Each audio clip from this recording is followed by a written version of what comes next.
बाटी चोखा क्या हुआ था छबीली के साथ? बिहार से हम मजदूरों को मुंबई तुम लेकर आए थे।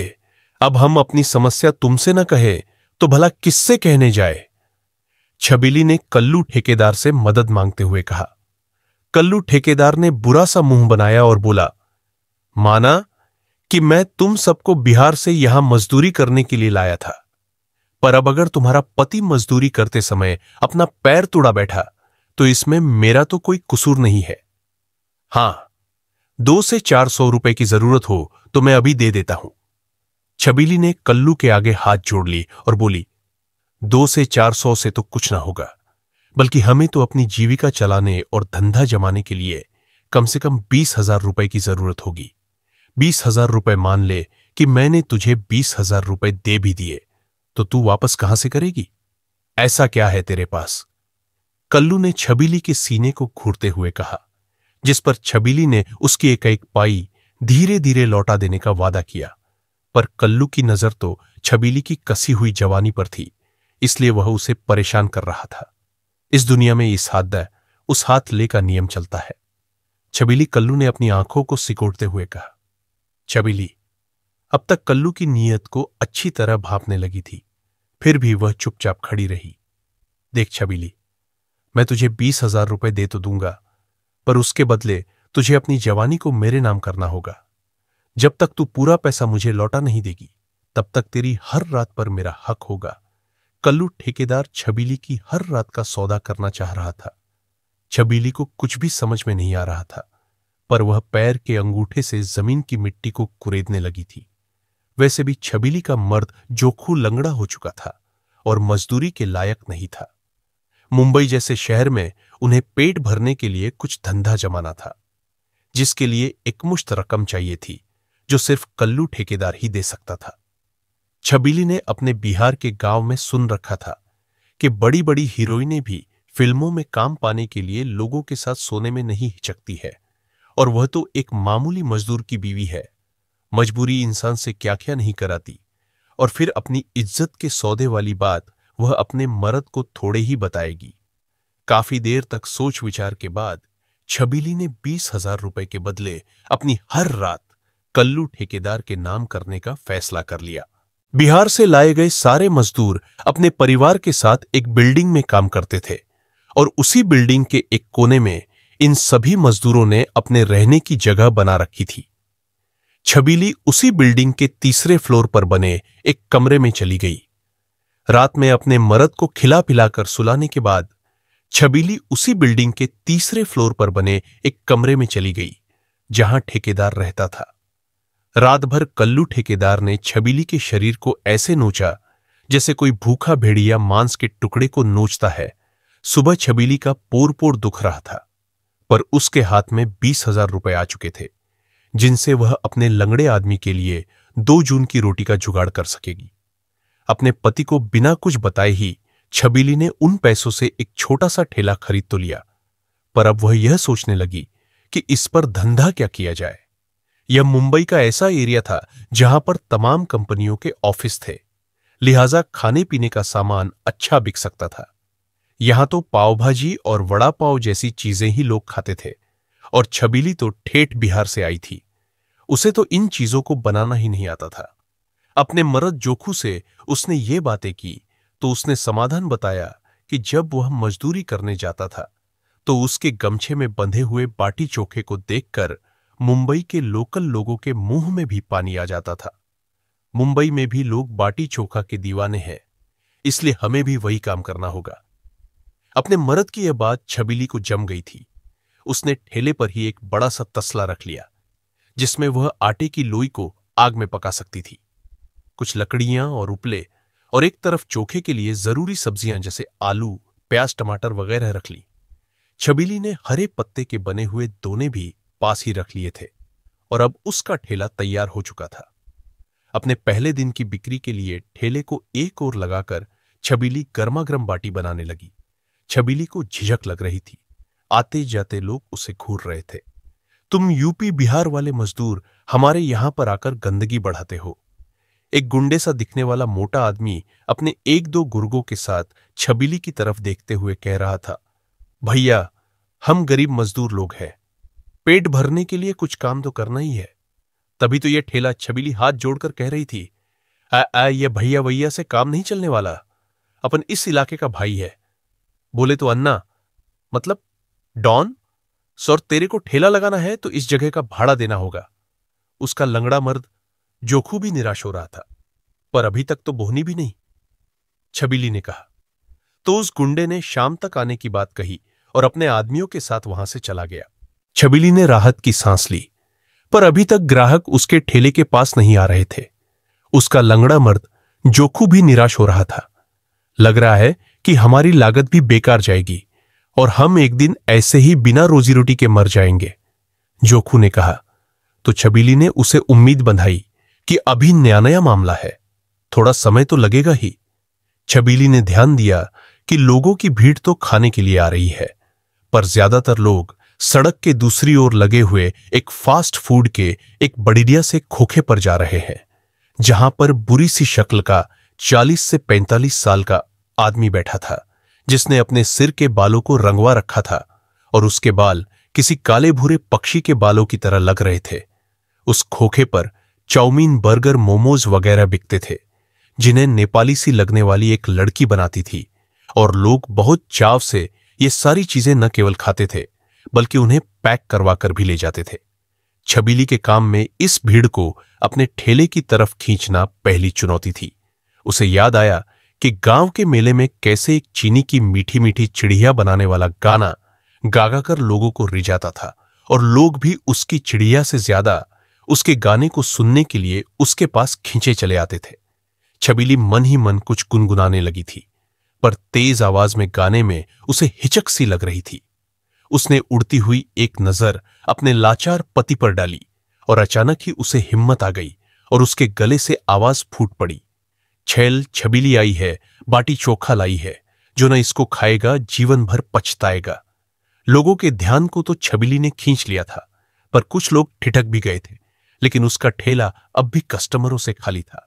छबीली अब तक लोगों की नजरों को पड़ चुकी थी। वह समझ गई थी कि फास्ट फूड वाले खोखे पर बहुत सारे लोग तो अपनी आंखें सेकने जाते हैं और उस लड़की से हंसी ठिठोली का भी मजा लेते हैं। बस फिर क्या था? छबीली ने तुरंत ही अपनी चोली के ऊपर का एक बटन खोल दिया, जिससे उसके सीने की गोलाइयां दिखने लगी थी, और जिस्म दिखाऊ अंदाज के साथ जब इस बार छबीली ने अपना गाना गाया तो लोग उसके पास आने लगे, कुछ बाटी चोखा का स्वाद लेने तो कुछ उसके नंगे सीने को निहारने। वहीं पर कुछ लोग ऐसे भी थे जो ये दोनों काम साथ में कर रहे थे। वजह चाहे जो भी थी, शाम तक छबीली के ठेले पर बना हुआ सारा माल खप चुका था और अच्छी खासी दुकानदारी भी हो चुकी थी। छबीली की आंखें खुशी से नम हो गई थी। शाम ढली तो अन्ना के आदमी छबीली से उस जगह का हफ्ता मांगने आ गए। छबीली ने 100 का नोट बढ़ाया तो उन्होंने 200 रुपए मांगे। इसके बाद छबीली ने एक 50 का नोट और दे दिया। अन्ना के आदमी संतुष्ट होते दिखे और अगले हफ्ते फिर से आने की बात कहकर चले गए। छबीली एक काम से फुर्सत पाती तो दूसरा काम सामने आ खड़ा होता। दिन भर की थकी हुई छबीली वापस आई तो अपने और जोखू के लिए खाना बनाया। अभी तो उसे ठेकेदार की हवस भी तो बुझाने जाना था, जहां पर न जाने पर वह छबीली के साथ क्या क्या करेगा। पर छबीली करती भी क्या? फिलहाल तो उसके सामने कोई चारा भी नहीं था। छबीली ग्राहकों को अपनी ओर खींचने का मंत्र जान चुकी थी। यह कंपनी में काम करने वाले और सड़कों पर आते जाते लोग जबान के स्वाद के साथ साथ बदन भी देखना चाह रहे थे, और साथ ही कुछ भद्दे मजाक भी करना और सुनना पसंद करते थे। मसलन, छबीली, तेरा मर्द तो लंगड़ा है, ये तो कुछ कर नहीं पाता होगा, फिर तू अपना काम कैसे चलाती है? ऐसी बातें सुनकर जोखू का मन करता कि उसे मौत क्यों नहीं आती, पर वह जानता था कि इस दुनिया में एक विधवा का जीना कितना मुश्किल होता है, इसलिए वह छबीली के लिए जिंदा रहना चाह रहा था। छबीली उन लोगों की बातें और हाथ के गंदे इशारे समझकर मन ही मन उन्हें करियाती, पर सामने बस मुस्कुराकर यही कहती, हाय दिया, मत पूछो, बस चला लेती हूं काम। किसी तरह कभी बाटी आग के नीचे तो कभी बाटी आग के ऊपर, और फिर भद्दी सी हंसी का एक फव्वारा छूट पड़ता। धीरे धीरे छबीली की इन्हीं रसीली बातों के चलते ही उसका ठेला इस इलाके में नंबर 1 हो गया था। छबीली को सिर उठाने की फुर्सत ही नहीं मिलती। दिन भर काम करती, पर रात को उस ठेकेदार का बिस्तर गर्म करने के लिए जाने में मन टीसता था। दूसरी तरफ उस फास्ट फूड वाली दुकान पर इक्का दुक्का लोग ही नजर आते थे और हालात ये होने लगे थे कि फास्ट फूड वाले को अपनी दुकान बंद करने की नौबत लग रही थी। फास्ट फूड दुकान चलाने वाले आदमी का नाम चीका था। वह एक शातिर आदमी था। उसे यह बात समझने में देर नहीं लगी कि छबीली के जिस्म और उसकी बाटी चोखा के तिलिस्म को तोड़ना आसान नहीं है, इसलिए उसने छबीली से मेलजोल बढ़ाना शुरू कर दिया। इसके पीछे उसकी मंशा छबीली के ठेले को यहां से हटा देने की थी, जिससे उसकी दुकान पहले की तरह ही चलने लगती। चीका अपना काम छोड़कर छबीली के ठेले पर रोज जाता और उसकी बाटी चोखा खाकर खूब तारीफ करता और कभी कभी तो कुछ छोटे मोटे तोहफे भी छबीली के लिए ले जाता। चीका छबीली को प्यार के झांसे में ले रहा था। साथ ही चीका ने जोखू से भी जान पहचान बढ़ाई। वह जोखू को भी शराब पिलाकर उसे पटाने की कोशिश कर रहा था। छबीली भी उसकी इन मेहरबानियों को खूब समझ रही थी, पर उसे भी चीका से अपना काम निकलवाना था, इसलिए वह भी चीका को रिझा रही थी। मैं तुमसे प्यार करने लगा हूं, चीका ने छबीली की कमर पर कुहनी का दाब बढ़ाते हुए कहा। पर मैं कैसे मानूं? छबीली काम करते करते इठलाकर बोली। आजमा ले, कभी चीका ने कहा। तो छबीली ने उसे रात में 10 बजे बिल्डिंग के दूसरे फ्लोर वाले कमरे में आने को कहा। छबीली के इस बुलावे को चीका उसका प्रेम समर्पण समझ रहा था और मन ही मन में जल्दी से रात आने का और छबीली के साथ मजे करने का ख्वाब देखने लगा। रात में जोखू के सोने के बाद छबीली ठेकेदार के कमरे पर पहुंच गई। ठेकेदार शराब के नशे में धुत था। उसने जैसे ही छबीली को दबोचने की कोशिश की, छबीली वैसे ही दूर भागती हुई बोली, क्या रोज रोज एक ही स्टाइल, कभी कुछ नया तो करो। छबीली की इस बात पर ठेकेदार मुस्कुराते हुए बोला कि वह आखिर उससे क्या चाहती है। इस पर छबीली ने उसे बताया कि जैसा फिल्मों में दिखाते हैं ना, कि हीरोइन आगे आगे भागती है और एक गंदा आदमी उसका पीछा करता और उसके कपड़े फाड़ देता है और उसकी इज्जत लूट लेता है, वैसा ही कुछ करो ना, बलात्कार वाला सीन चाह रही है। ठेकेदार ने खुश होते हुए कहा और फिर नशे में झूमते हुए छबीली का पीछा करने लगा। छबीली भी भागने लगी और जोर जोर से बचाओ बचाओ चिल्लाने लगी। तभी छबीली की चोली ठेकेदार के हाथों में फंस गई और झर्र की आवाज के साथ फट गई। ठीक उसी समय वहां पर चीका आ गया था। उसने छबीली की आवाज सुनी तो कमरे में झांका। अंदर का सीन देखकर उसे काटो तो खून नहीं।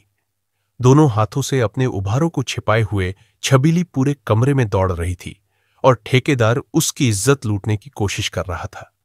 यह देखकर चीका को गुस्सा आ गया। वह अंदर कूद पड़ा और छबीली के प्रेम की खातिर ठेकेदार को मारने लगा। चीका ने उस पर लात घूंसों और डंडों की बरसात कर दी और मारता ही रहा। छबीली कोने में खड़ी खड़ी मजे ले रही थी। चीका ने ठेकेदार को इतना मारा कि उसकी दोनों टांगें तोड़ दी। ठेकेदार ने छबीली के आगे हाथ जोड़ लिए। चीका की ओर रुकने का इशारा करते हुए छबीली ने ठेकेदार से कहा, क्यों? और पैसे नहीं चाहिए तुझे ना? नहीं, मुझे कुछ नहीं चाहिए, मैं कल ही यहां से चला जाऊंगा, बस मेरी जान बख्श दो। छबीली ने चीका को बताया कि कैसे वह ठेकेदार लोगों की मदद के नाम पर उनकी मजबूरी का फायदा उठाता था और लड़कियों और औरतों की इज्जत लूटता था। छबीली की ये बातें सुनकर चीका को फिर से गुस्सा आया और उसने पास में पड़ा हुआ एक ईंट का टुकड़ा उठाया और ठेकेदार के मर्दाना हिस्से पर दे मारा। ठेकेदार मारे दर्द के दोहरा हो गया था। मत घबरा छबीली, आज के बाद यह किसी औरत के जिस्म को हाथ लगाने लायक ही नहीं रहेगा, चीका ने कहा। छबीली किसी शातिर की तरह मुस्कुरा उठी थी। आज ठेकेदार से उसका इंतकाम पूरा हो गया था। इस घटना के कुछ दिन बाद चीका ने छबीली से कहा, लगता है मुझे ही यह दुकान छोड़कर अपना धंधा कहीं और जमाने के लिए यहां से जाना पड़ेगा, क्योंकि तू तो अपने ग्राहक छोड़कर जाएगी नहीं। तुम्हें कहीं जाने की जरूरत नहीं है। तुम चाहो तो हम दोनों साथ में काम शुरू कर सकते हैं। छबीली ने कहा। जोखू भी वही खड़ा था। पर कैसे? चीका ने पूछा। देख, अब से हम दोनों फास्ट फूड और बिहार की मशहूर बाटी चोखा एक साथ बेचेंगे। जिसको जो खाना है खाए, जो मुनाफा होगा वह आधा आधा, छबीली ने चहकते हुए कहा। चीका की दुकान का बोर्ड अब छबीली के ठेले पर लगा हुआ था, जिस पर लिखा था फास्ट फूड सेंटर। बिहार की मशहूर बाटी चोखा एक बार खाएंगे बार बार आएंगे। वहां आने वालों को छबीली का गाना भी मुफ्त में सुनने को मिलता था। छैल, छबीली आई है, बाटी चोखा लाई है, जो न इसको खाएगा जीवन भर पछताएगा।